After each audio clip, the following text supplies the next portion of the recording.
Morning. Okay. Good morning, everybody.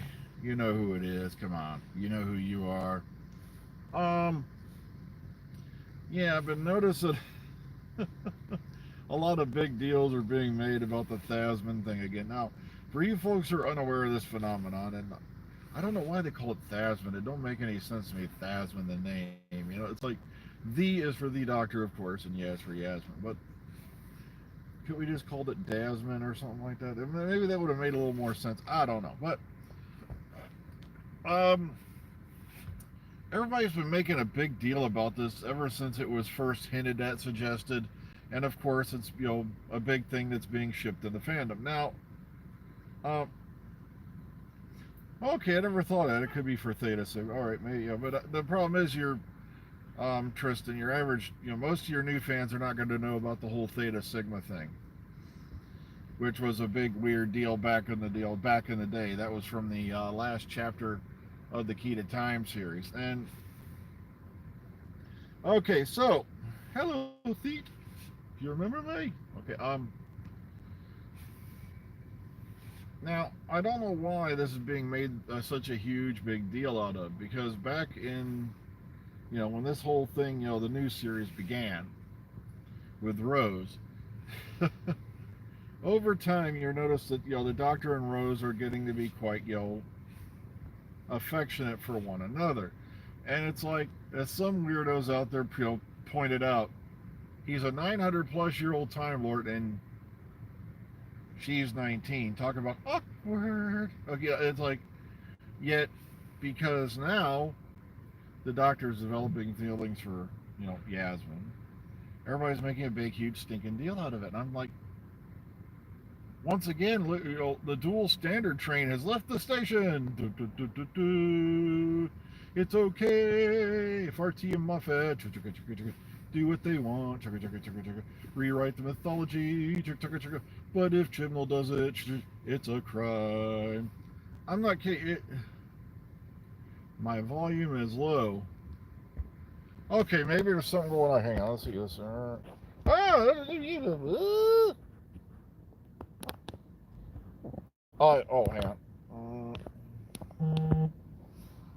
All right, you see, I don't know what this thing is doing. Hang on. I was trying to fix it, but I don't think that's better. See, I've had this phone for a couple of years, and I still have no idea what it does. Plus, it might be the wind out here. We might have a lot of background noise, and that's because we've got a pressure system moving through. Heck, yesterday it hit like 70 degrees, and now it's, hey Philip, turn your ears up.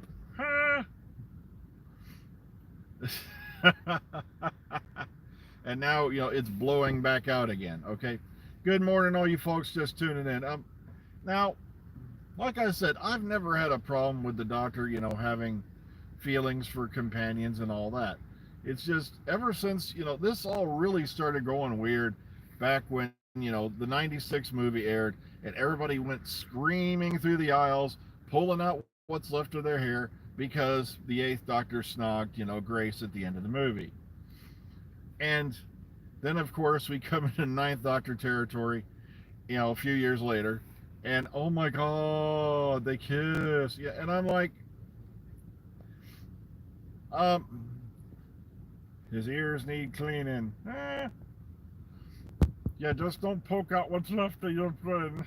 Oh, I hate that when I'm cleaning my ears and then I pull the Q-tip out and there's gray matter on the end. I was like, wait a minute, how come I can't remember how to do math? Which was the same way I felt after, they did the COVID test. It's like, they shoved that damn Q-tip so far up your sinuses that, you come out of there trying to remember the alphabet. It's like, oh, my corpus callosum has gone spastic. But, well, the thing is, okay, what kind of payoff can we have? The thing is, It was something that was suggested to Chibs later on, based off the fandom. The fandom actually suggested this, and they kind of liked it, so they threw it in. And I agree with you. How much of a payoff are you going to have? And originally, how much payoff of it were you going to, were you going to get? Because remember, this next episode coming up was supposed to be the last episode. All right. Yeah, leak guy. Yeah, the guy who, my God, that guy has so many leaks. He should be wearing diapers. It's like I'm dying laughing. It's called anything to try to snatch onto that little bit of the algorithm. But me, I personally do not believe in clickbait videos. Can't stand them. Okay, I don't watch any of the new Star Trek, so I couldn't tell you. The only thing that kind of upsets me about the whole thing is, and there's advertisements about this blasted up everywhere. Oh, look, there's Cadet Uhura.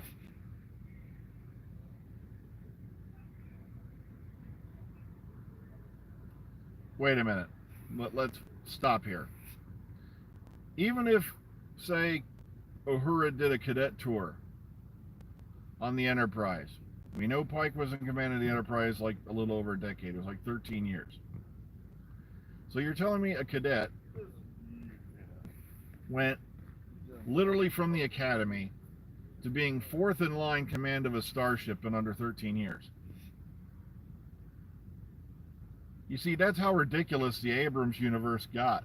One of the reasons I quit watching, especially after the first movie, well, your daddy lasted longer against this enemy than anybody else, so I'm placing you, who has no official rank, as first officer of a military ship. So they kind of lost me there, because there's suspension of disbelief and then there's just plain idiocy. And now he's captain of a starship and he ain't even graduated the academy yet. See, kind of silly shit like that. Where in the original series, Kirk was in his 30s. He was the youngest ever, promoted captain of that time, which was believable. But now this is just...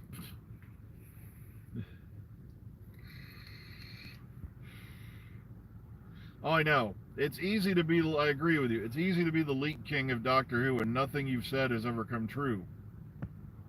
It's like, sure, I've had a few things here and there I've hit on myself, but not all of it was, 100% dead on. And I'm not going to toot my own horn and screech. I just tell you what all I hear. Let you decide for yourself, because it's gotten so weird out there as far as information goes, it's sometimes hard to tell what's what.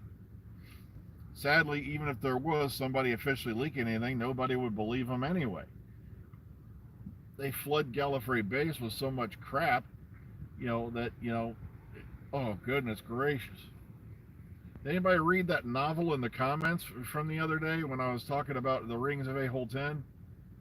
Literally, this guy had this novel of stuff that allegedly was being hinted at and occurred that was never discussed on the show. I'm like, if you're seeing that much and you're reading that much into your sci-fi show, as George Carlin would say, you might be a little more than happy. And I hate to talk anybody down, but you're reading too much into it. Literally. Way too much.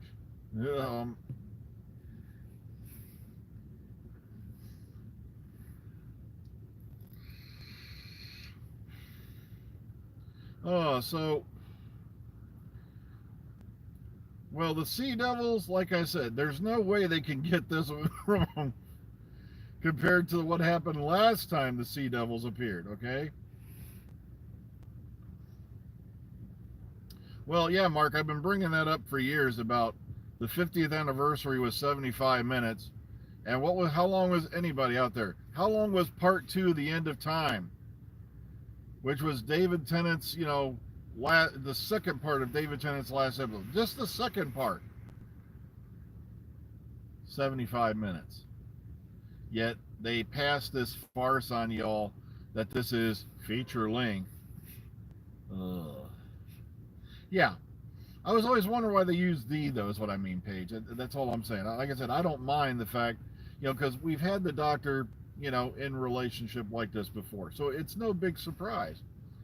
Um, and so I don't know why everybody's freaking out over it. It's like, the only thing I'm worried about is originally this episode was supposed to be the last one.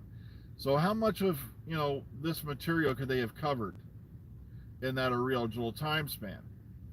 Because they kind of left it to the last minute, kind of, didn't they? Now, even though we've seen possible hints of it, it wasn't really addressed until, recently.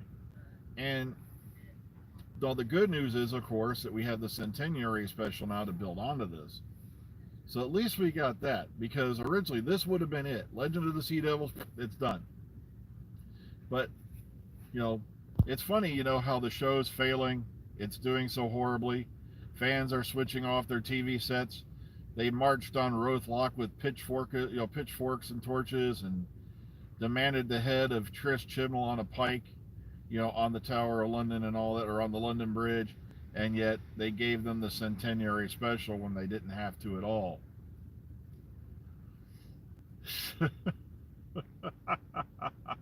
RTD is being brought in to sweep things up. Yeah, Chibnall did such a hugely bad job that we're going to let him do the centenary special. Or better yet, we're going to let them do Series 13 despite COVID restrictions.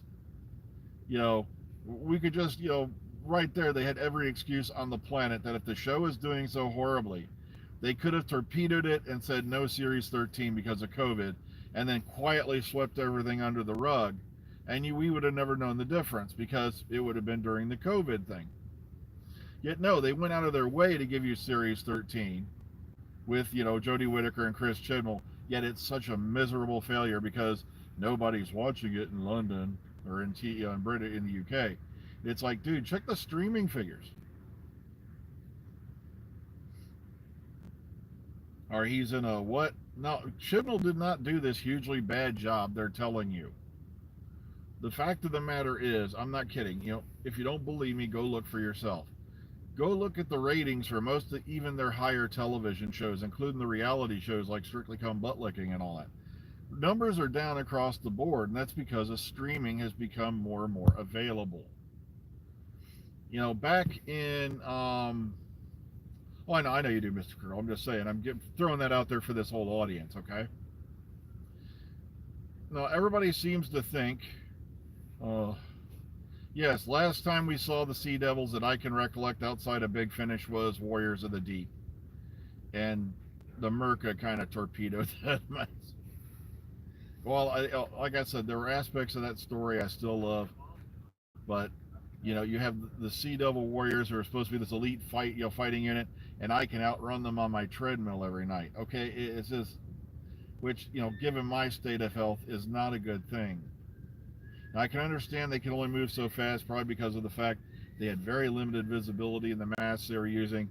Plus, I did like the animatronics, but still, it was that karate fight with Ingrid Pitt and the Merca is never going to leave my mind as one of the worst moments in Doctor Who history. Oh man, that was horrible. Well, folks, I just realized what time it is. Uh, no, this is the first time we've seen. The Sea Devils were not in Pandoric Opens. I think there might have been Hath in there, but there was no Sea Devils. I got to take off, folks. I just realized what time it is. It's time for me to head in the building and lose 9 hours of my existence for money. I know. I agree with y'all. I love every era of Doctor Who. Every era has its peaks and every era has its flops. Nobody has an exception. Not even Moffat, Chibnall, and all these other guys. They are Moffat, RTD, and all these other guys they've put up on this grand pedestal. Well, I got to get running literally. So everybody, please take care of yourselves. Look out for each other. Be kind, be calm, be safe. As I keep saying, if you see somebody out there without a smile, give them one of yours. And like I said, don't take these things too seriously about the whole doctor relationship thing. Just sit back and enjoy it. All right, have a good day, everybody. We'll hopefully see you in the future.